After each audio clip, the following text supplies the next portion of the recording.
अज्ञानतिमिरान्धस्य ज्ञानाञ्जनशलाकया चक्षुरुन्मीलितमेन तस्मै श्रीगुरवे नमः। श्रीचैतन्यमनोभीष्टं स्थापितं येन भूतले स्वयं रूपकथामाह्यं तदादे स्वपदान्तिकम् वन्देऽहं श्रीगुरो श्रीयुतपदाकमलं श्रीगुरून् वैष्णवां च श्रीरूपं साग्रजतं सगणरघुनाथान्वितं तं सजीवं सात्वैतं सावधूतं परिजनसहितं कृष्णचैतन्यदेवं श्रीराधाकृष्णपादान् सगणललिता श्रीविशाखान्वितां स हे कृष्णा करुणा सिन्धो दीनबन्धो जगत्पते कोपेश गोपिका कान्त राधा कान्त नमोऽस्तु ते तप्त काञ्चन गौराङ्गी राधा वृन्दावनेश्वरी वृषभानुसुते देवी प्रणमामि हरिप्रिये वाञ्छाकल्पतरुभ्यश्च कृपा सिन्धुभ्यः च पतितानां पावनेभ्यो वैष्णवेभ्यो नमो नमः। श्रीकृष्ण चैतन्य प्रभु नित्यानन्द श्री अद्वैत गदाधर श्रीवासादि गौरभक्तवृन्द हरे कृष्ण कृष्ण कृष्ण हरे हरे हरे राम राम हरे हरे नारायणं नमस्कृत्य नरं चैव नरोत्तमं देवीं सरस्वतीं व्यासं ततो जयमुदीरयेत् नष्टप्रायेषु अभद्रेषु नित्यं भागवत सेवया भगवति उत्तमश्लोके भक्तिर्भवति नैष्टिकी मुखं करोति वाचालं पुङ्गुं लङ्घाय देहिं यत्कृपातमहं वन्दे गुरुं दिनतारिणं परमानन्दं माधवं श्रीचैतन्य ईश्वरम् ॐ नमो भगवते वासुदेवाय ॐ नमो भगवते वासुदेवाय ॐ नमो भगवते வாசுதேவாய. இன்னைக்கு மூன்றாவது ஸ்கந்தம், முதல் புத்தகம். ஹரே கிருஷ்ண மாதாஜி. பிரணாம் மாதாஜி. பிரணாம் மாதாஜி. 15வது அத்தியாயம் 49. ஆமாங்க மாதாஜி. 49வது ஹரே ஸ்லோகம். Krishna Mataji. பிரணாமம் Mataji. Pranam Mataji. Hare Krishna. Hare Krishna Mataji. His Divine Grace Bhakti Vedanta Swami Srila Prabhupada ki jai. Jai. காமம் பவ ஸ்வருஜினை நிறையேஷு நஷ்டாத் சேதோலிவத் யதி நுதே பதயோ ரமேத வாசஸ்ச நஸ் துளசீவத் யதி தேங்க்ரியா சோபாஹ பூர்யேவதே குணகணைத்யதி கர்ணரந்திரஹ. மாதாஜி அடியேன் படிக்கும் படிக்கிறேங்கம்மா, படிங்க மாதாஜி ப்ளீஸ். ஓ பகவானே, உம்மை வணங்குகிறோம். நீர் எங்களை எந்தவித நரக நிலையுடைய வாழ்க்கையில் பிறக்கச் செய்தாலும் எங்களது இதயங்களும் மனங்களும் உமது திருவடி தாமரைகளின் தொண்டில் எப்பொழுதும் ஈடுபட்டிருக்கும் வரை எமது வார்த்தைகள் உமது செயற்கரிய செயல்களை பேசுவதினால் துளசி இலைகள் உமது திருவடி தாமரைகளுக்கு அர்ப்பணிக்கப்படும் பொழுது எவ்வாறு எழில் பெறுகின்றவோ அதுபோல் அழகு செய்யப்படுகின்றன. மேலும் எமது செவிகளோ எப்பொழுதும் உமது உன்னத குணங்களின் பாடல்களை கேட்டுக்கொண்டுள்ளன. பொருளுரை: 4 குமாரர்களும் இப்பொழுது தமது பணிவான வணக்கங்களை முழுமுதற் கடவுளுக்கு அர்ப்பணிக்கின்றனர். ஏனென்றால் அவர்கள் பகவானின் மற்ற 2 பக்தர்களை செருக்குடன் சபித்ததே இதன் காரணமாகும். ஜெயன் மற்றும் விஜயன் என்னும் 2 வாயு காவலர்களும் அவர்களை வைகுண்ட லோகத்தில் நுழைய விடாது தடுத்ததின் மூலம் குற்றவாளிகளே ஆவர். ஆயினும் வைணவர்களான 4 குமாரர்களும் ஆத்திரத்தினால் அவர்களை சபித்திருக்க கூடாது. இந்நிகழ்ச்சிக்கு பிறகு பகவானின் பக்தர்களை சபித்ததின் மூலம் நாம் தவறு செய்து விட்டோம் என்பதை 4வரும் உணர்ந்தனர். அதனாலேயே அவர்கள் பகவானுக்கு செய்த பிரார்த்தனையில் நரகத்தில் வாழும் வாழ்க்கை நிலை தங்களுக்கு ஏற்பட்டாலும் கூட தமது மனம் பகவான் நாராயணன் திருவடி தாமரைகளுக்கு செய்யும் பக்தி தொண்டின் ஈடுபாட்டிலிருந்து ஒரு நாளும் மாற்றமடைய கூடாது என்கின்றனர். பகவானின் தொண்டில் தொடர்ந்து ஈடுபடும் நிலை எய்திய பிறகு பகவானின் பக்தர்கள் எந்தவிதமான வாழ்க்கை நிலையினை கண்டும் அஞ்சுவதில்லை.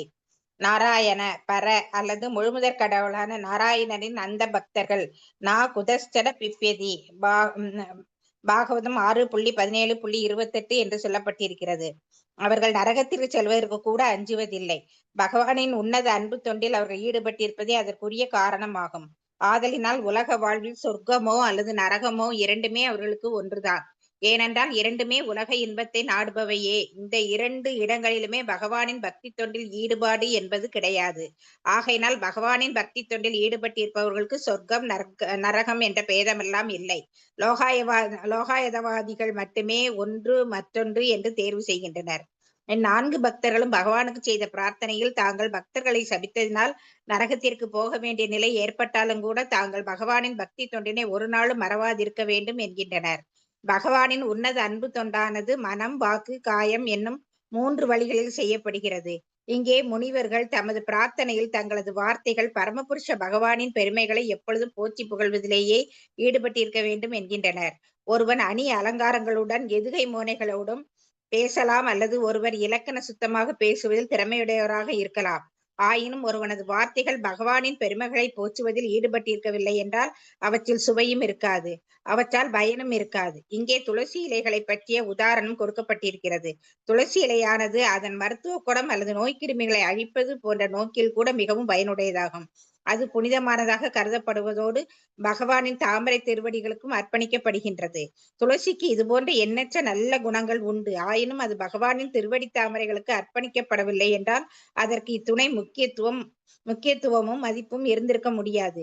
இதுபோல் ஒருவன் லோகாயதவாதியை பாராட்டும்படி அணி அலங்காரத்தோடும் இலக்கண சுத்தமாகவும் பேசலாம். ஆயினும் அவனது வார்த்தைகள் பகவானின் தொண்டிற்கு அர்ப்பணிக்கப்படவில்லை என்றால் அவை பயனற்றவையே ஆகும். செவியில் உள்ள துளை மிகவும் சிறியது. ஒரு முக்கியமற்ற ஒலியினால் கூட அது நிரப்பப்படும். எவ்வாறு அச்செவிகள் உயர்ந்த ஒலி எதிர்வுடைய பகவானின் பெருமையினை பெறக்கூடும்? இதற்கான பதில் செவிகளின் துளைகள் வானத்தை போன்றவை என்பதே. வானம் நிரப்பப்பட முடியாததாகும். அதுபோல் செவியின் குணம் என்னவென்றால், ஒருவர் பல்வேறு விதமான ஒலி அதிர்வுகள் மழை போல் பெய்தாலும் செவிகள் மேலும் மேலும் அதிர்வுகளை பெறுவதற்குரிய திறனுடையவையாகும். பகவானின் பெருமைகளை தொடர்ந்து கேட்கும் வாய்ப்பு கிடைக்கும் என்றால் ஒரு பக்தன் நரகத்திற்கு செல்வதற்கு கூட அஞ்சுவதில்லை. இதுவே ஹரே கிருஷ்ண கிருஷ்ண கிருஷ்ண ஹரே ஹரே, ஹரே ராம ராம ராம ஹரே ஹரே என்று ஓதுவதின் பயனாகும். ஒருவன் என் நிலையில் வேண்டுமென்றாலும் வைக்கப்படலாம். ஆனால் கடவுள் அவனுக்கு ஹரே கிருஷ்ண என்று ஓதுவதற்குரிய தனிச்சிறப்பினை அளித்திருக்கிறார். ஒருவர் எந்த விதமான வாழ்க்கை நிலையிலும் தொடர்ந்து ஓதிக்கொண்டிருந்தான் என்றால் அவன் வாழ்க்கையில் துக்கம் என்பதே அடைவதில்லை. ஹரே கிருஷ்ணா. ஓம் சத் சத். தேங்க்யூ மாதாஜி. ஹரே கிருஷ்ணா மாதாஜி. ஹரே கிருஷ்ணா மாதாஜி. சாரி மாதாஜி, மியூட் போட்டிருந்தேன். ஹரே கிருஷ்ணா. நேற்று நம்ம செவிகள் அத எவ்வளவு கவனமாக நாம் பௌதிக ஒளி அதிர்வுகளிலிருந்து நாம் விடுபட்டு பகவானை பற்றிய நாமம், ரூபம், குணம், லீலை, புகழ், அவரது சகாக்கள் இவற்றை பற்றி கேட்டுக்கொண்டே இருக்க வேண்டும். ஏன்னா காது மட்டும்தான் வலிக்காது. சிலரெல்லாம் சொல்லுவாங்க, நான் பேசி பேசி என் வாயே வலிக்குது அப்படிம்பாங்க. யாராவது சொல்லியிருக்காங்களா? கேட்டு கேட்டு என் காதே வலிக்குதுன்னு சொல்லியிருக்காங்களா? அப்படி கிடையாது. ஏன்னா இது மென்மையான மங்களகரமான அதிர்வுகள். பகவானை பற்றிய சொற்கள் நம்மை மட்டுமல்ல, நம்மை சூழ்ந்துள்ள அந்த சூழ்நிலைகளையும் மாற்றக்கூடியவை, வைகுந்த சூழ்நிலையை உருவாக்கக்கூடியவை. எப்பொழுதெல்லாம் பகவானை பற்றி கேட்கின்றோமோ அந்த ஒளி அதிர்வுகள் நமக்கு பாசிட்டிவ் வைப்ரேஷன், நமக்கு உகந்ததாக ஒரு அதிர்வலைகளை உண்டாக்க செய்கின்றது. அதனால நம் மனம் சாந்தி அடைகிறது. ஏன்னா பகவானை பற்றி கேட்பது ஒண்ணுதான் அமைதிக்கான வழி. போக்தாராம் யக்ஞ தபசம் சர்வலோக மகேஸ்வரம் சுக்ருதம் சர்வபூதானாம் ஞாத்வாமாம் சாந்தி மிருச்சதி. சாந்தி, அந்த அமைதி எப்ப கிடைக்கும் அப்படின்னா பகவானை பற்றி கேட்கும் போது மட்டும்தான். ஏன்னா ஆத்மா அதைத்தான் விரும்புகின்றது. ஆத்மாக்கு நாம வேற எந்த உணவும் கொடுக்க முடியாது. பகவானை பற்றிய விஷயங்கள் மட்டும்தான் ஆத்மாவுக்கு உரியது. ஏன்னா அதுதான் இயற்கையானது, ஸ்வரூப நிலை.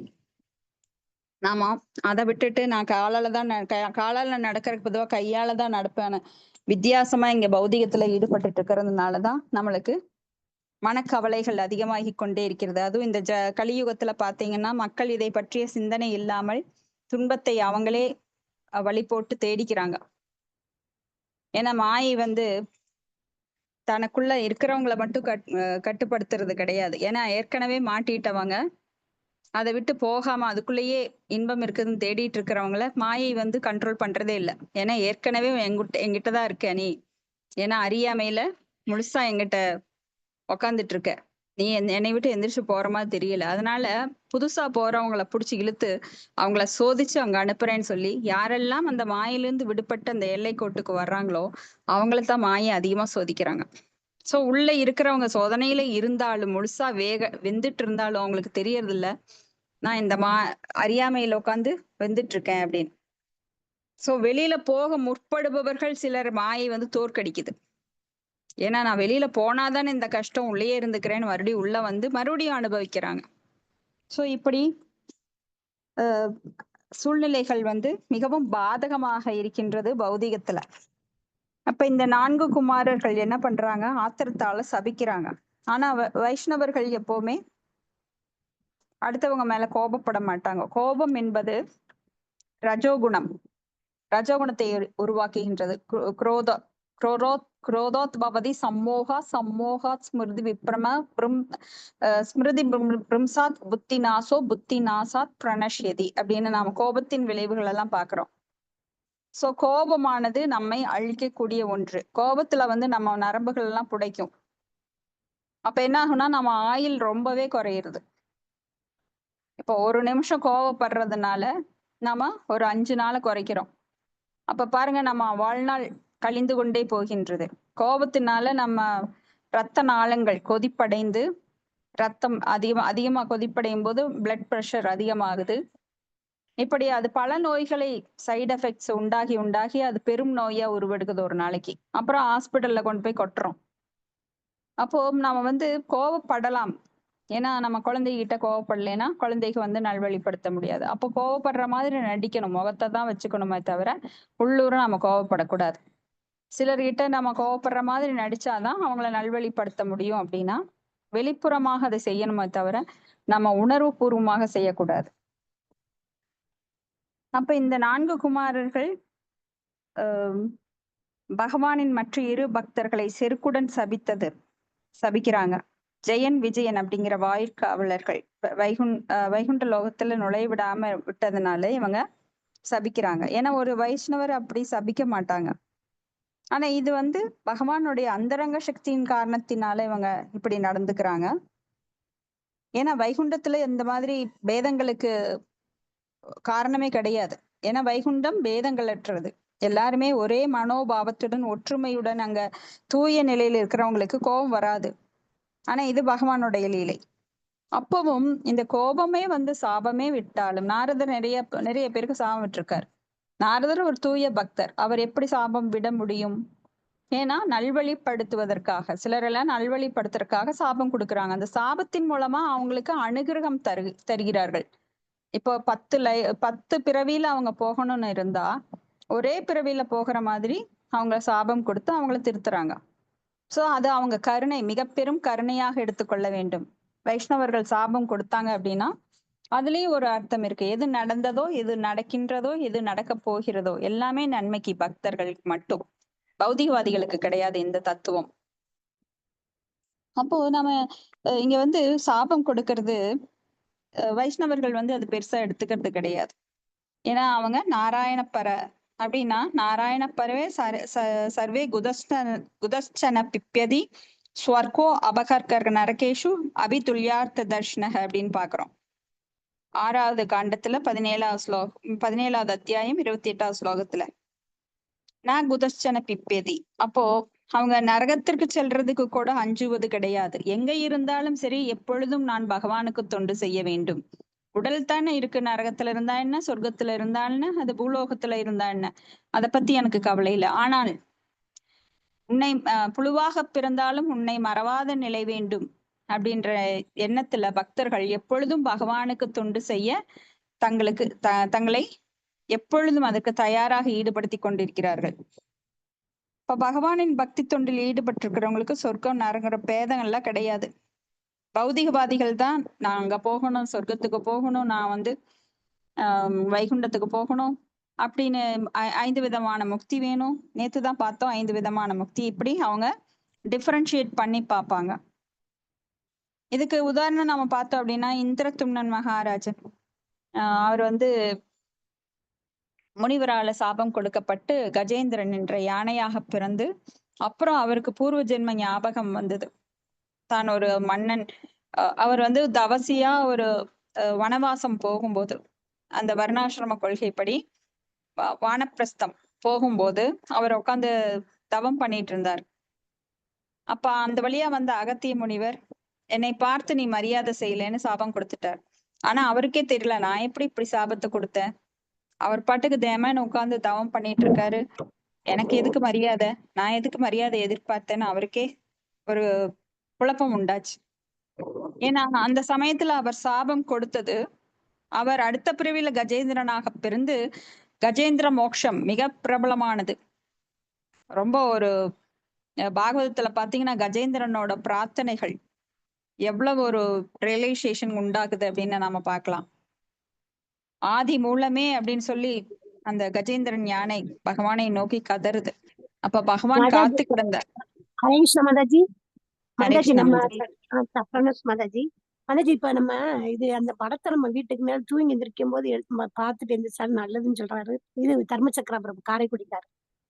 நீங்க வீட்டுல மாட்டிருந்தீங்கன்னா அந்த நம்ம தூங்கி எந்திரிக்கிற நேரம் அதை பார்த்துட்டு எந்திரிச்சோம்னா ரொம்ப நல்லது அப்படின்றாரு. அது கரெக்டா மாதாஜி? அதையெல்லாம் அவன் சாஸ்திரத்துல இல்ல மாதாஜி.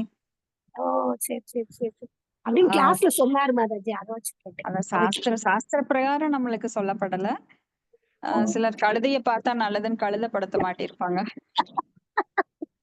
ரொம்ப நம்ம ராதே கிருஷ்ணரை மட்டும் பாத்துக்கிறது எதுக்கு வச்சு. ஆமா, நாம வந்து என்ன படிக்கிறோமோ சாஸ்திரத்துல, ஏன்னா நாம சாஸ்திர சக்ஷு சாஸ்திரத்தின் கண் கொண்டு காண வேண்டுமே தவிர நாம இது மாதிரி நிறைய எடுத்தோம்னா நிறைய போட்டோ வீடு ஃபுல்லா மாட்ட வேண்டி வரும். ஆமா மாதாஜி. சரி சரி அவங்க சொன்னதை வச்சு. அதுதான் சில கர்ம காண்டங்கள் நம்மளுக்கு வேண்டாம். ஏன்னா நாம பகவானை முழுசா நம்பி அதுல ஈடுபடுறப்போ இது பார்த்தா நல்லது, அது பார்த்தா நல்லது. ஏன்னா எப்பவும் பகவானை பற்றி பகவானின் திருவுருவத்தை பார்க்கலாம். எங்க பாரு பகவானோட போட்டோ மாட்டி வச்சிருந்தீங்கன்னா நம்மளுக்கு இறக்கும் போது கூட அந்த போட்டோ ஞாபகத்துல வரும். பகவானோட திருவுருவம் ஞாபகத்துக்கு வரும். சோ இதுதான் நல்லது, அதுதான் நல்லது. பகவான் சம்பந்தப்பட்ட எல்லாமே நல்லது. அவரே அது கஜேந்திர மோட்சம்னா நம்மளுக்கும் அந்த மாதிரி கிடைக்கும். பகவான் நம்மளுக்கு எந்திரிக்கும் போது அவரை பார்த்தோம்னா நம்மளுக்கு கிடைக்கும் அது அப்படின்ற ஒரு சரி, அத பார்த்துக்கிட்டு நீங்க வேற செயல்ல ஈடுபடும் போது அத சொல்லுங்க. ஆமா மாதாஜி.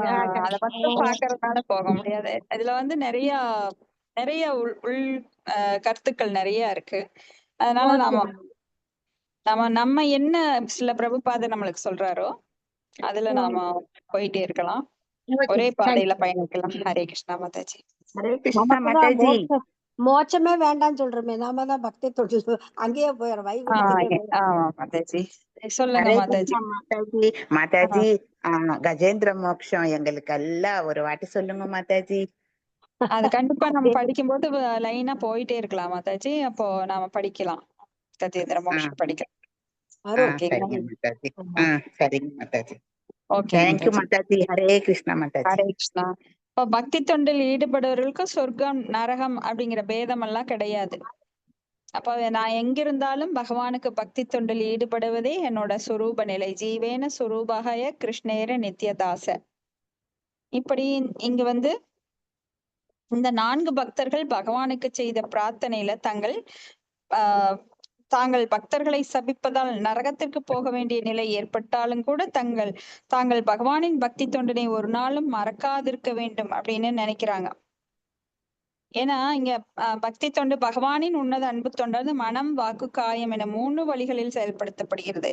காயேன மனசா பிரகிருதே சுபாவா அப்படின்னு ஒரு ஸ்லோகம் இருக்கு இல்லைங்களா? காயேன வாட்சா மனசேந்திரிய அருவா அப்படின்னு. அப்போ மனம், வாக்கு, காயம் இந்த 3 வழிகள்ல மனசால நாம பகவானுக்கு என்றும் நினைச்சுட்டே ஸ்மரன் பண்ணிட்டே இருக்கணும். வாக்கு பேச்சால பகவானை பற்றிய பேச்சுக்களை தவிர வேறு எதுவும் பேசக்கூடாது. காயம் அப்படின்னா செயல் வந்து நாம பகவானுக்காக செயல் புரிய வேண்டும். யஜ்ஞார்த்த கர்மணோ அந்யத்ர லோகோயம் கர்ம பந்தன தத்தர்த்தம கர்ம கௌசேய யுக்த முக்த சங்க சமாச்சர அப்படின்னு சொல்லி எப்பொழுதும் பகவானுக்காக நாம் காரியங்களை செய்ய வேண்டும். இங்க வந்து முனிவர்கள் தமது பிரார்த்தனையில் தங்களது வார்த்தைகள் பரமபுருஷ பகவானின் பெருமைகளை எப்போதும் போற்றி புகழ்வதிலே ஈடுபட்டிருக்க வேண்டும் அப்படின்னு சொல்றாங்க. ஒருவன் அணி அலங்காரங்களுடன் எதுகை மோனைகளோடு பேசலாம், அல்லது ஒருவர் இலக்கண சுத்தமாக பேசுவதில் திறமையுடையவராக இருக்கலாம். ஆயினும் ஒருவனது வார்த்தை பகவானின் பெருமையை போற்றுவதில் ஈடுபட்டிருக்கவில்லை என்றால் அதுல சுவை இருக்காது, அதில் பயனும் இருக்காது. இப்ப நிறைய ஸ்டேஜ் ஸ்பீக்கர்ஸ் இருக்காங்க, அட்ராக்டிவா பேசுவாங்க, மோட்டிவேஷன் ஸ்பீக்கர்ஸ் அப்படின்னு சொல்லிட்டு நிறைய பேசுறாங்க. அதெல்லாம் வந்து ரொம்ப அப்படியே தேன் குழைத்தெடுக்கப்பட்ட மாதிரி கேக்குறவங்களுக்கு வந்து அவ்வளவு ஆர்வமா இருக்கும். இப்போ பட்டிமன்றம் இதெல்லாம் போய் பாத்தீங்கன்னா நிறைய பேரு நிறைய பேசுறாங்க. அதெல்லாம் வந்து கேட்கறதுக்கு ரொம்ப நல்லா இருக்கும். ஆனா அந்த இடத்த விட்டு அகன்று விட்டால் அந்த பேச்சு எதுவுமே உங்க மனசுல நிலைக்காது. ஏன்னா அதுல எந்த விதமான பகவானை பற்றிய புகழோ லீலையோ எதுவுமே இருக்காது. பகவானை பற்றி பேசவில்லை என்றால் அதுல அர்த்தமே இல்லை, அதுல கவர்ச்சியும் இல்லை, பயனும் இல்லை. ஏன்னா இந்த உலகத்திலேயே எது மங்களகரமானது அப்படின்னா பகவானை பற்றிய பேசும் பேச்சுக்கள், பகவானின் புகழ்ச்சி, பகவானின் திருநாமங்கள், இதுதான் மங்களகரமானது. சில பிரபுபாதர் ஓப்பனா சொல்றார், நாமெல்லாம் சில விஷயங்களை ஆஹ் ஒரு நாசுக்கா பேசுவோம். ஐயோ இப்படி பேசிட்டா இதாயிருமோ, அப்படி பேசிட்டா நம்மளுக்கு ஏதாவது வந்துருமோ. சில பிரபுபாதர் அடிச்சு சொல்றார், இந்த உலகத்துல மங்களகரமானது எது அப்படின்னா பகவானை பற்றிய சொல் ஒன்றுதான். பகவானை பற்றிய விஷயம் ஒன்றுதான் மங்களகரமானது இந்த பௌதிக உலகுல. வேற எதுவும் உங்களுக்கு மங்களம் தராது. வெள்ளிக்கிழமையோ பொட்டு வைக்கிறதோ, பூ வைக்கிறதோ, இல்ல நிறைய மங்களகரம்னு சொல்லுவாங்க. அவங்க வந்து சில விஷயங்கள் பெண்கள் எல்லாம் பாத்தீங்கன்னா நல்லா புடவை எடுத்து அழகா இருக்கிறது மங்களம் அப்படி நிறைய விஷயங்களை பேசுவாங்க.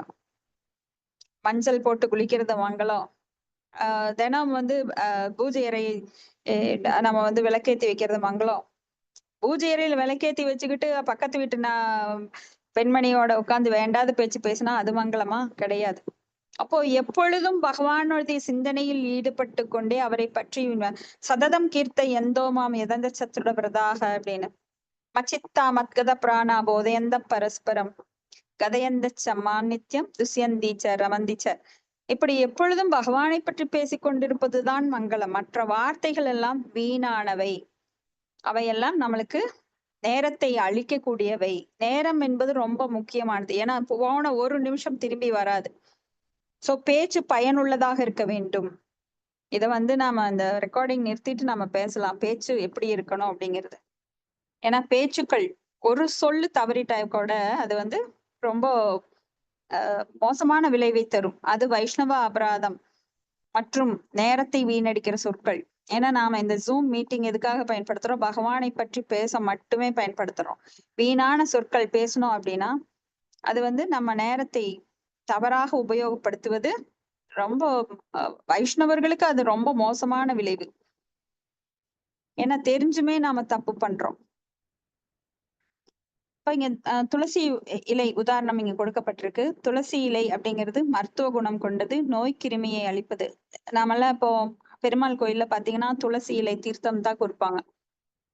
பெருமாள் கோயில்ல, கிருஷ்ணர் கோயில்ல நீங்க போனீங்கன்னா துளசி இலை தீர்த்தம். அந்த தீர்த்தமானது எவ்வளவு மகத்துவமானது அப்படின்னா சயின்டிபிக்கா அதை ப்ரூவ் பண்ணிருக்காங்க. துளசி இலை தீர்த்தம் டெய்லி குடிச்சிட்டு இருக்கிறவங்களுக்கு கேன்சரே வர்றது கிடையாது.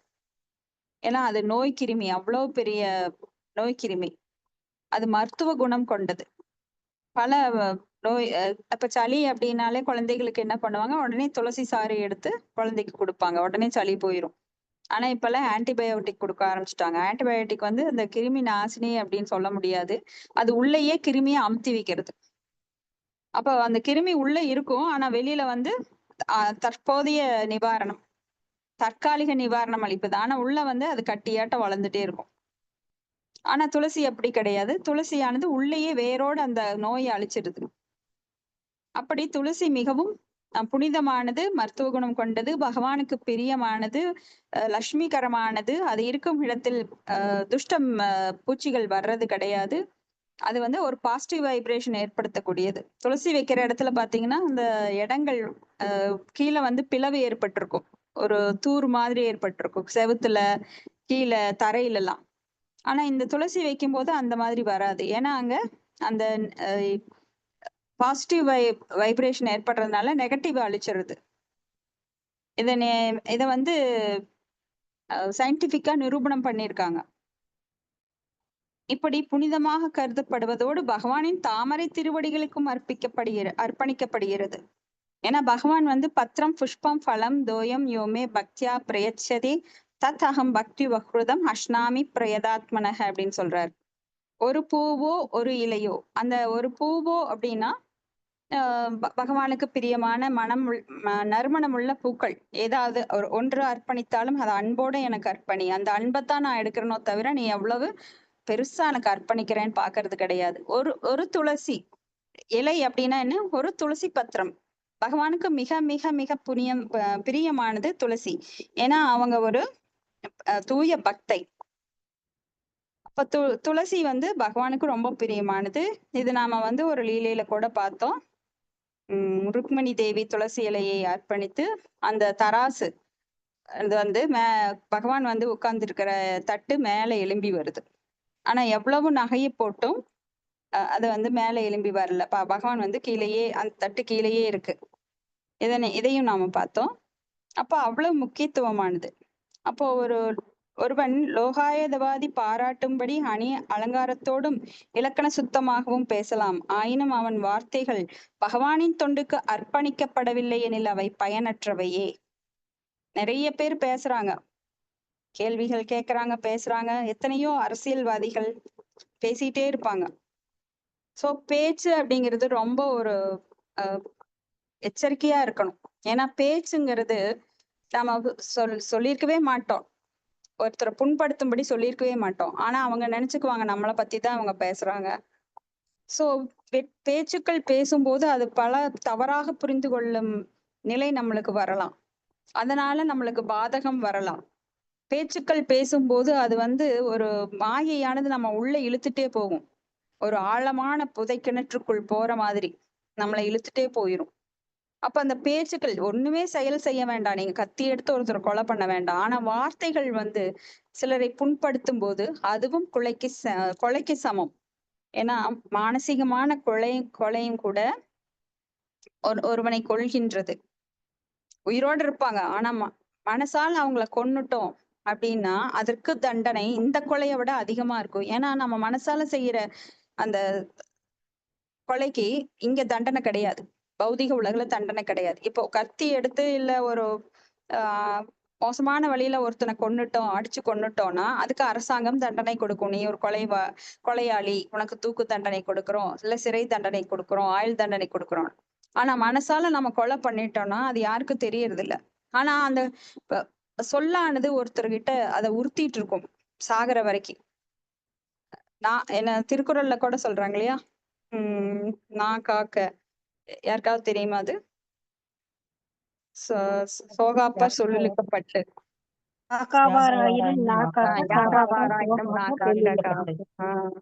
அப்படி நாம வந்து நாவை அடக்கி வைக்கலைன்னா அது தவளை கத்துற மாதிரி. தவளை வந்து கத்திட்டே இருக்கும் எப்பவுமே பாத்தீங்கன்னா, அது நாக்க அடக்கவே முடியாது. அப்ப என்ன ஆகும், அந்த பாம்பு எங்க இருந்தாவது அந்த தவளையை வந்து பிடிச்சு விழுங்கிட்டு போயிடும். அது போல நம்ம சொற்களை நம்ம வந்து பகவானை பற்றி பேசுவதற்கு மட்டுமே பயன்படுத்த வேண்டும். மற்றபடி பௌதீகமாக நாம பேசிட்டு இருந்தோம் அப்படின்னா அதுல வந்து நிறைய தவறுகள் நம்மை அறியாமலே செய்ய நேரிடும். அதனால தயவு செய்து சொற்களை வந்து நாம கம்மியாக பேசணும். ஏன்னா பேசாமல் இருக்கவும் முடியாது. ஒரு குழந்தைகிட்டயோ, ஒரு தாய்கிட்டயோ, ஒரு இந்த மாதிரி நாம குடும்பத்துல பேசாம இருக்க முடியாது. ஆனா வெளியில போய் நாம அதிகமாக காதத்தை திறந்து வைக்கணுமே தவிர வாயை திறக்க கூடாது. நிறைய பேசாம காது திறந்து வைக்கிறவங்களுக்கு பாத்தீங்கன்னா அறிவு ஜாஸ்தியா இருக்கும். ஆனா நிறைய வாய் பேசிட்டு காதுல அடுத்தவங்க சொல்றதை கவனமா கவனிக்காதவங்க நிறைய வாழ்க்கையில ஏமாற வேண்டி இருக்கும். அதனால எப்பொழுதும் வார்த்தைகளை கம்மி பண்ணிட்டு காதை திறந்து வைக்கணும்.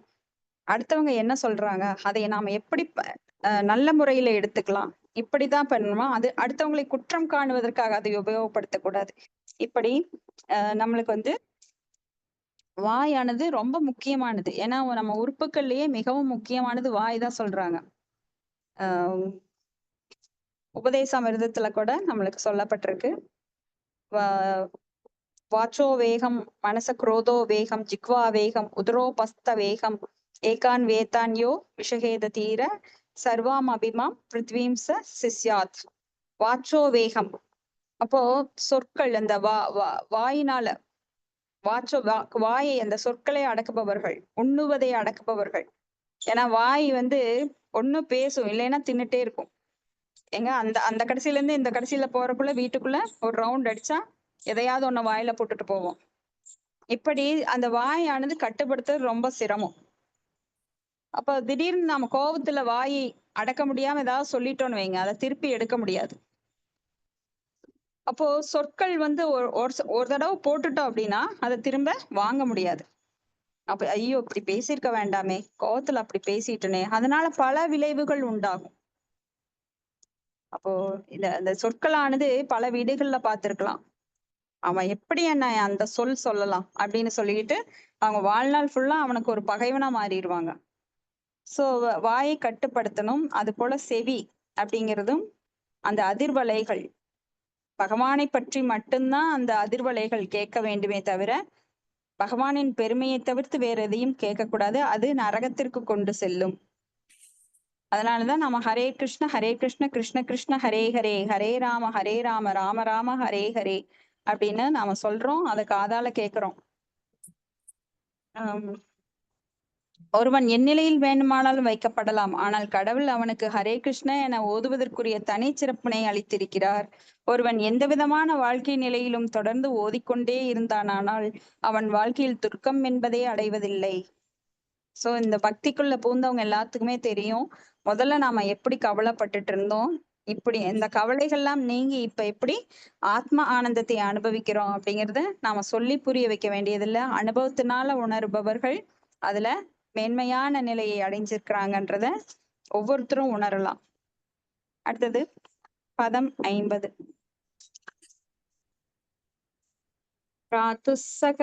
சகர்த்தயத்திதம் புருஷூத ரூபம் தேனேச நிர்வృத்திம் அவாபுர் அலம் திருஷோ நஹ தஸ்மாயிதம் பகவதே நம யத்விதேம யோ அநாத்மனாம் திருதயோ பகவான் பிரதீதஹ. ஹரே கிருஷ்ணா ஹரே மாதாஜி. கிருஷ்ணா மாதாஜி, நான் மாதையா படிக்கிறேங்க. மாதாஜி? கேட்டுங்க மாதாஜி, மகேஸ்வரி படிக்கிறாங்க. மாதாஜி, மகேஸ்வரி மாதாஜி படிங்க. சரி, Pranam Mataji. Sorry for the late Mataji. பரவாயில்ல மாதாஜி. ஹரே கிருஷ்ணாங்க மாதாஜி, ஹரே கிருஷ்ணா படிக்கிறேங்க. மாதாஜி படிங்க. மொழிபெயர்ப்பு. ஓ வணங்குதற்கரிய பகவானே, ஆகையினால் நாங்கள் எமது மரியாதைக்குரிய வந்தனங்களை நீர் எங்கள் முன் மிகவும் அன்புடன் வெளிப்படுத்தி இருக்கும் முழுமுதற் கடவுளின் நித்திய வடிவத்திற்கு அர்ப்பணிக்கின்றோம். உமது மிக உயர்ந்த நித்திய வடிவத்தினை அறிவற்ற மூடர்களினால் காண இயலாது. ஆயினும் நாங்கள் எமது மனதாலும் பார்வையாலும் அதனை தரிசிப்பதில் மிகுந்த மனநிறைவு அடைகின்றோம். பொருளுரை. இந்த 4 முனிவர்களும் தங்களது ஆன்மீக வாழ்வின் ஆரம்பத்தில் அருவவாதிகளாகவே இருந்தனர். அவர்களது தந்தையும் ஆன்மீக குருவுமான பிரம்மதேவரின் கருணையினால் அவர்கள் பகவானின் என்றும் அழியாத ஆன்மீக வடிவத்தினை உணர்ந்து கொண்டனர். அதனால் முற்றிலும் திருப்தியடைந்தனர். அதாவது அருவ பிரம்மம் அல்லது உள்ளிருக்கும் பரமாத்மாவை விரும்பும் உயர்ந்த ஞானிகள் கூட அதில் முழு திருப்தியடையாது மேலும் அதிக நாட்டமுடையவர்களாகவே இருக்கின்றனர்.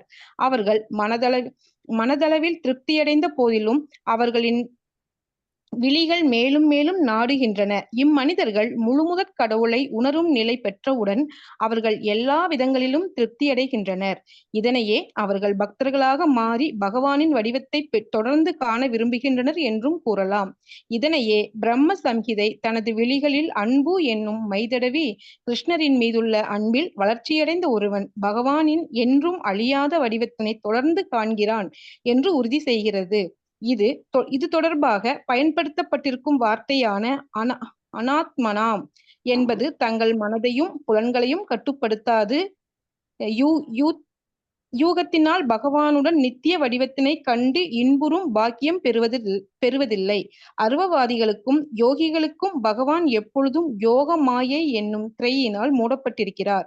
பகவத்கீதை. பகவான் கிருஷ்ணர் இப்பூமியில் தோன்றிய பொழுது அவர் எல்லோராலும் பார்க்கப்பட்டார்.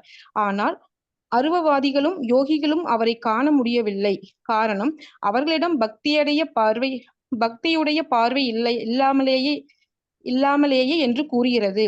அருவவாதிகள் மற்றும் யோகிகளின் கொள்கை என்னவென்றால், பகவான் உருவமற்றவராக இருந்த போதிலும் அவர் ஒரு குறிப்பிட்ட வடிவத்தை மாயையுடன் தொடர்பு கொள்ளும் போது எடுக்கிறதா என்பதாகும். அருவவாதிகள் மற்றும் யோகிகளின் இக்கருத்தே அவர்களை முழுமுதற் கடவுளை அவர் இருக்கின்ற நிலையிலேயே காணவிடாது தடுக்கின்றது. ஆகையினால் பகவான் இது போன்ற பக்தரல்லாதாரின் வெளிகளிலிருந்து எட்டாத தூரத்திலேயே எப்பொழுதும் இருக்கிறார். இந்நான்கு குமாரர்களும் பகவானிடத்து மிகுந்த கட்டுப்பாடுடையோராகி தங்களது மரியாதைக்குரிய வந்தனங்களை அவருக்கு மேலும் மேலும் சமர்ப்பித்தனர். ஸ்ரீமத் பாகவதம் 3ஆம் காண்டத்தின் கடவுளின் பரமலோக வர்ணனைகள் எனும் தலைப்பை கொண்ட 15வது அத்தியாயத்திற்கான பக்தி வேதாந்த பொருளுரைகள் எவ்வாறு நிறைவு பெறுகின்றன. ஹரே கிருஷ்ணங் மாதாஜி. தேங்க்யூ மாதாஜி. தேங்க்யூ மாதாஜி. இப்போ வணங்குவதற்குரிய பகவானே, ஏன்னா பகவான் ஒருவரே வணங்கத்தக்கவர். மரியாதைக்குரிய வந்தனங்களை நாங்கள் செலுத்துகிறோம் அப்படின்னு பகவான் வந்து அங்க பிரச்சனை நடக்குது வாயில்ல. 7 வாயில்கள், அதுல 6 வாயில்களை கடந்து 7வது வாயில் வரும்போது அங்க அவங்க தடுத்து நிறுத்தப்படுறாங்க. சனத்குமாரர்கள், ஜெய விஜயர்கள் கூட அவங்க ஒரு கோபம் வந்து அங்க சாபம் கொடுக்க விளையிறாங்க. அப்ப பகவான் ஏதோ நடக்குது அப்படின்னு சொல்லி அதை தடுக்கிறதுக்காக வர்றாரு. ஏன்னா பகவான் பக்தர்களுக்கு மிகவும் பிரியமானவர் அப்படிங்கிறதுனால பக்தர்களுக்கு எப்பொழுதெல்லாம் ஆபத்து நேருகிறதோ அப்ப பகவான் உடனே அங்க தோன்றுகிறார். ஏன்னா அது வைகுந்தத்துல வந்து சண்டை சச்சரவுகள் எதுவுமே இருக்காது. ஆனா ரொம்ப எல்லை மீறி போகக்கூடாதுங்கிறதுக்காக அங்க வர்றார். அப்ப இங்க 4 முனிவர்கள் ஆன்மீக வாழ்வுல முதல்ல அருவ பிரம்மவாதிகளாக இருக்கிறாங்க. அதாவது வதந்தி தத்துவம் உதஸ்தத்துவம் அஜ்ஞானம் அத்வயம் பிரம்மேதி பரமாத்மேதி பகவானிதி சப்யதே அப்படின்னு 3 நிலைகள்ல முதல் நிலை அந்த பிரம்மத்தை நோக்கி தவம் செய்பவர்களா இருக்கிறாங்க. பிரம்மத்தை நோக்கி தவம் செய்பவர்களா இருந்தவங்கள இப்ப பகவானோட திருவுருவத்தை கண்டவுடன், ஏன்னா பகவானோட திருவுருவம் மிகவும் வசீகரமானது, ரொம்ப ரொம்ப தூய்மையானவர். அதனால எவ்வளவுதான் மோசமானவங்க அவங்க பகவானை பார்த்தாலும் கூட அவங்க உடனே தூய்மை அடைஞ்சிடுறாங்க. இதுக்கு ஒரு சின்ன பாஸ்ட் டைம் ஒண்ணு பார்க்கலாம். ஒரு திருடன், ரொம்ப ரொம்ப அயோக்கியன். அவன் வந்து ஒரு திருடனுங்கிற நோக்கத்துல ஒரு கோயிலுக்கு போறான். அங்க ஒரு சொற்பொழிவு நடந்துட்டு இருக்கு, ஒரு ஆன்மீக சொற்பொழிவு.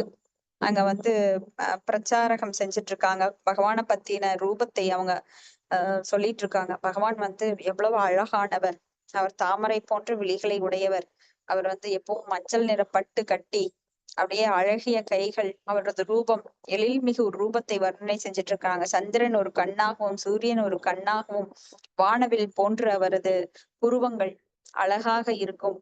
அவரது கண் விழிகள் வந்து எப்போ கருவண்டுகள் போல எப்பவும் அவங்க இங்க ஓடிட்டே இருக்கும், ஒரு இடத்துல நிக்காத. அவர் துருத்துருன்னு எப்பவுமே ஒரு நாசி வந்து ரொம்ப எடுப்பா இருக்கும். அவரது மலர்ந்த முகம், அவரது கருநீல வண்ணம், அவரது கார்மேக கூந்தல், சுருள் கூந்தல், அதுல வந்து எப்போ மயிர்பீலி இருக்கும்.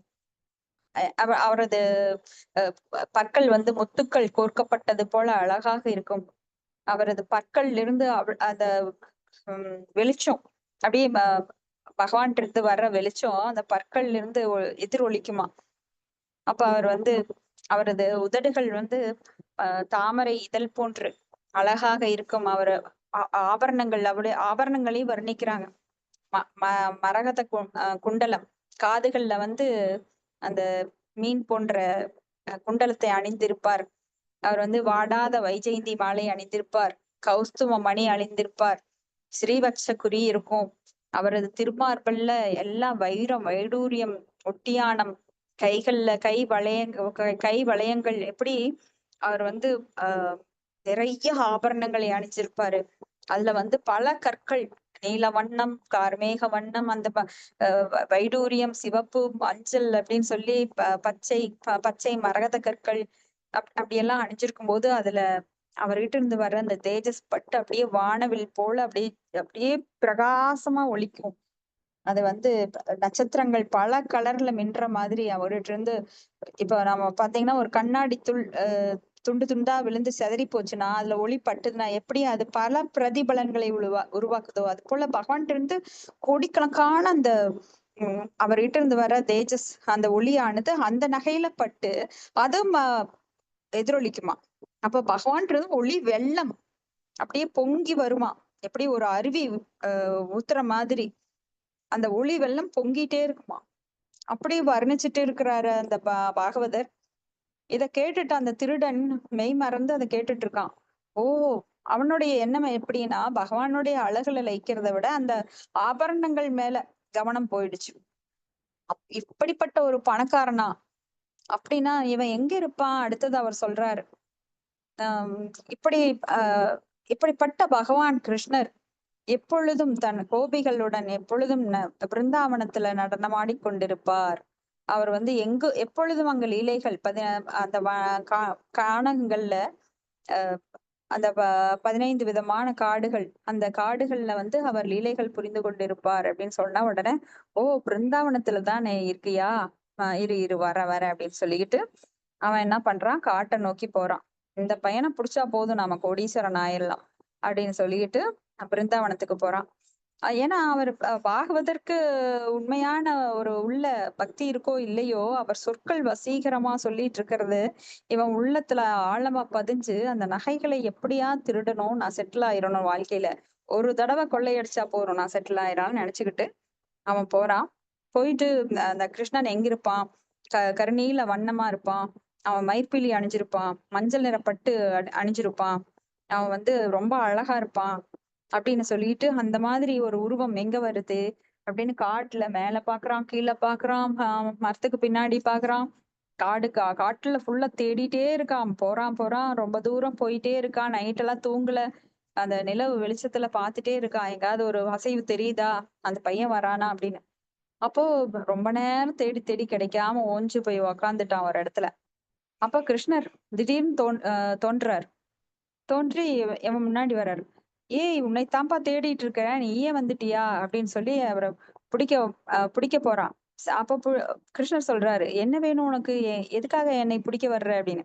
இல்ல, இந்த ஜுவல்ஸ் எல்லாம் இருக்கு பாரு, நீ அணிஞ்சிருக்கிற அணிகலன்கள் எல்லாம் எனக்கு கொடுத்தா நான் வந்து வாழ்க்கையில செட்டில் ஆயிடுவேன், அவ்வளவுதானே வேணும் உனக்கு அப்படின்னு சொல்லிட்டு அந்த கிருஷ்ணரை பார்த்தா ரொம்ப ஒரு அமைதியா, புன்முறுவலா, வசீகரமா, அப்பாவியா, ரொம்ப ஒரு நல்லவனா இருக்காரு. இவர்கிட்ட போய் இத வாங்குறதா அப்படின்னு சொல்லிக்கிட்டு, சரி சரி, கழட்டி கொடு அப்படின்னு சொல்லி அந்த அணிகலன்கள் எல்லாம் வாங்குறான். ஆனாலும் அவனுக்கு மனசுல வந்து ஒரு உறுத்தல், எதுக்காக இது நமக்கு, இவ்வளவு அழகான பையன், இவ்வளவு அமைதியா இருக்கான், இவ்வளவு சொத்து இருந்தும் இவ்வளவு ஒரு பண்பா இருக்கானே அப்படின்னு சொல்லி மனசுல ஓடுது.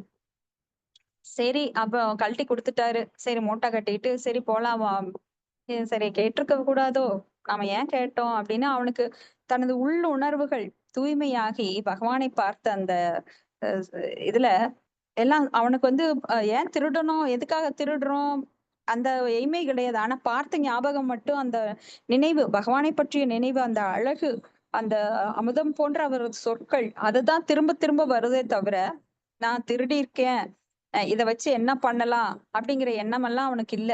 ஆனா பகவானுடைய திருமுகமே மறுபடியும் ஞாபகம் வருது. சரி, எப்படியோ வாங்கிட்டோம், வேற என்ன பண்ண அப்படின்னுட்டு அந்த வழியா போயிட்டு இருக்கான். அப்போ அந்த பாகவதர் வர்றாரு.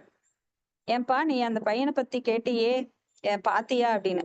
ஆமா ஆமா, நான் பாத்துட்டேன் அப்படின்னு அவன் ஒரு பிரம்மை பிடிச்ச மாதிரி அவன் வந்து அந்த ஆழ்ந்த இதுல இருக்கிறான தவிர, அவனுக்கு என்ன என்ன எதுக்காக நான், என்ன எய்முக்காக நான் அதை வாங்கினேன், என்ன இனி செய்யணும், அதை கொண்டு போய் விற்கணுமா, என்னமே கிடையாது. ஆமா, நான் பார்த்தேன் அப்படின்னு சொல்றான். அப்ப அவர் சொல்றாரு, இதை நான் நம்பணும்னு நீ நான் நம்புவேன்னு நினைக்கிறியா? நீ சொன்னா நான் உடனே நம்பிடுவேனா அப்படின்னு. நீ நம்பாட்டி போ, இங்க பாரு, என் கையில பாரு, அவன் போட்டிருந்த நகையெல்லாம் எனக்கு எடுத்து கொடுத்துட்டான் அப்படின்னு சொல்லி அதை திறந்து காமிக்கிறான்.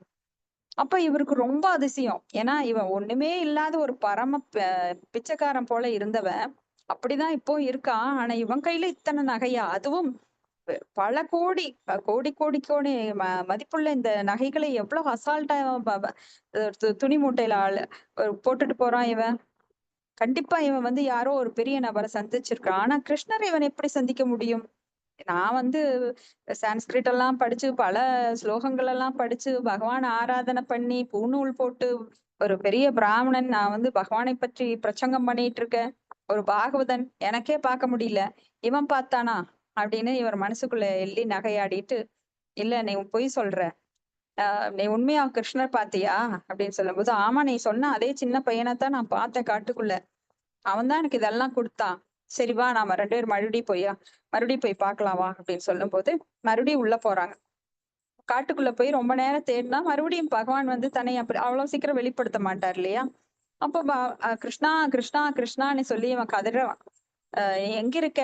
இந்த பிராமணர் நம்ப மாட்டேங்கிறாரு, தயவு செஞ்சு என் கண்ணு முன்னாடி வா, இவருக்கு நான் கண்டிப்பா உன்னை காமிக்கணும், நீதான் எனக்கு இவ்வளவு கொடுத்தேன்னு சொல்லணும், வா ப்ளீஸ், தயவு செஞ்சு வா, இவர் நம்ப மாட்டேங்கிறாரு அப்படின்னு சொல்லும் போது ரொம்ப நேரம் கழிச்சு கிருஷ்ணர் வந்து அவனோட கண்ணுக்கு தென்படுறாரு.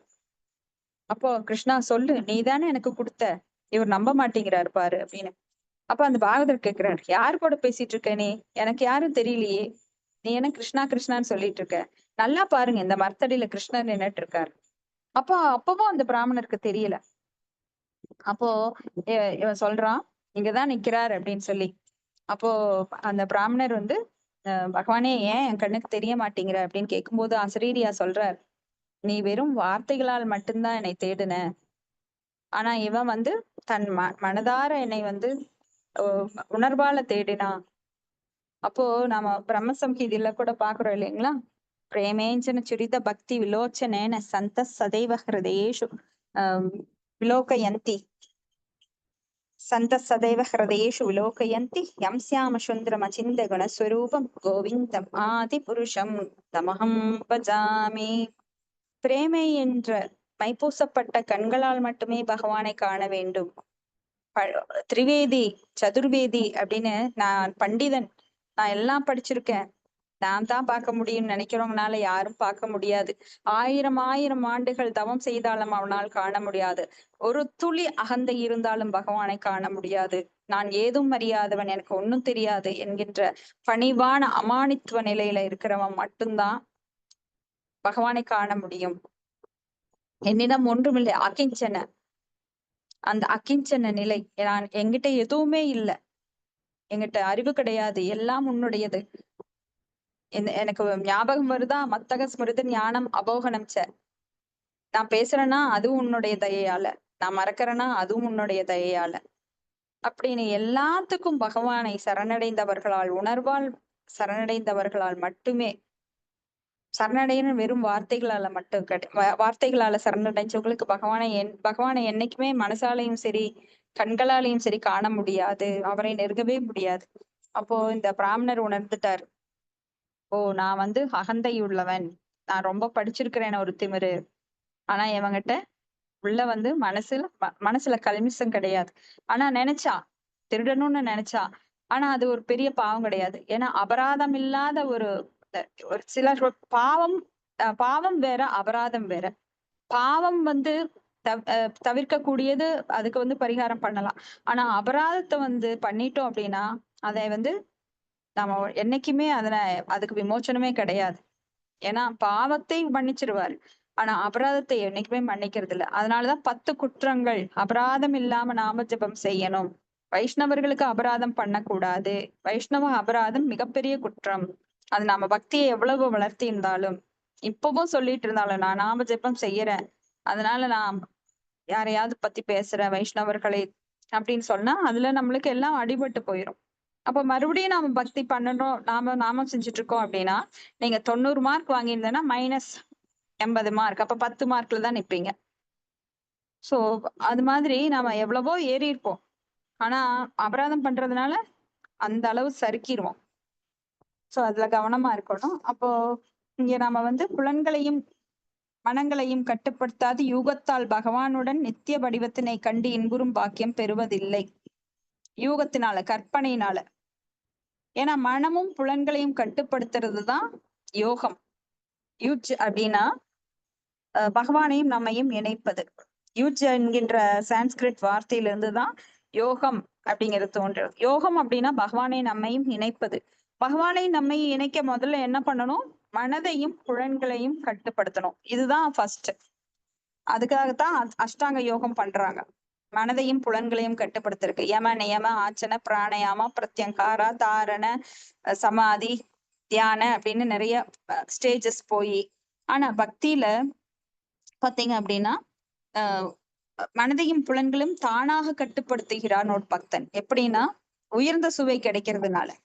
சோ ரிஷிகேன சேவனம் பக்தி ருச்சியதே. அந்த புலன்களை அடக்கக்கூடியவர் யாரு? புலன்களை கட்டுப்படுத்தக்கூடியவர் பகவான்.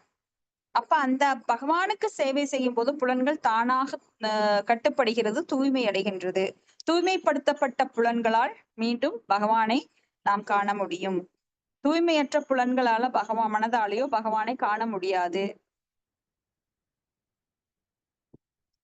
அப்போ அருவவாதிகள் யோகிகள் அவரை காண முடியவில்லை. காரணம் அவர்களுடன் பக்தியுடைய பார்வை இல்லாமை. ஏன்னா அருவவாதிகளோ யோகிகளோ அவரது உருவத்திற்கு முக்கியத்துவம் தர்றதில்ல. ஒரு பர்சன் அப்படிங்கறது, ஒரு நபர் அப்படிங்கறத ஏத்துக்கொள்ளாதவங்க கிட்ட பக்தி எப்படி வரும்? ஏன்னா பக்தி அப்படின்னா அன்பு பண்ணணும் அப்படின்னா அதுக்கு ஒரு உருவம் வேணும், களம் வேணும். நம்மளுக்கே ஒரு உருவம் கொடுத்திருக்காருப்போ பகவான். அப்போ பகவானுக்கு உருவம் இல்லைன்னு சொன்னா அது எவ்வளவு பெரிய அபராதம். மாயாவாதி கிருஷ்ண அபராதி. அப்ப அவங்க எல்லாம் கிருஷ்ணருக்கு அபராதம் செய்கிறார்கள். அப்போ பக்தியுடைய பார்வை இல்லாமைதான் அவங்களுக்கு பெரிய ஒரு குறையா இருக்கு. ஏன்னா அவங்க வெற்றி அடைவதில்லை.